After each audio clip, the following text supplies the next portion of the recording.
located po ito sa Barangay Pagaspas, Tanawan City.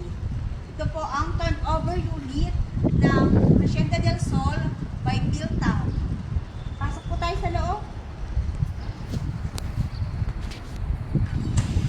Ito po, ang lot area po nito ay 60 square meter at meron din po itong floor area na 51.25 square meter. Ito po ang garden niya, ang court. Dito rin po ang parking area, parking ng sasakyan. Kasya po dito ang isang SUV na sasakyan. So, ang turnover po nito ay complete na. Ready for occupancy na din po ito. Kasama na po ang tiles, ceiling, at painted na din po siya. So, ito po. Ganito siya kaluwang. Kasama na din po ang window grills and window screen. Kasama na din po sa turnover ang modular kitchen cabinet at kitchen sink. Ito na po siya. Dito po tayo sa service area. Ang service area po ay spacious din ang service area. Pwede po itong laundry area or dirty kitchen.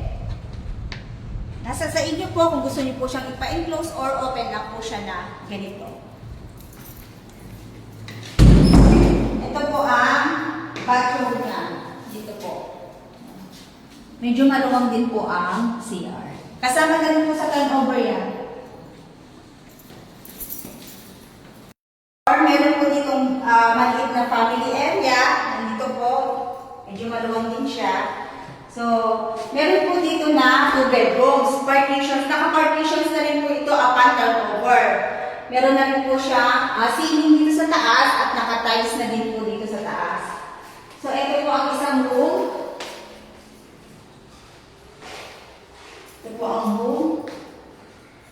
At ito po ang bedroom 2. So, pwede po tayo magtatlong bedroom po dito sa taas. Yan. So, ito po ay naka-partitions na, ready for occupancy na, at complete turnover na din po ito. Ito po ay located sa Pagaspas, Tanawan City, Batangas. Malapit lamang po ito sa FPIT, FIT at SM Santo Tomas at SNR. For more details and site visit po, please direct message me. Thank you.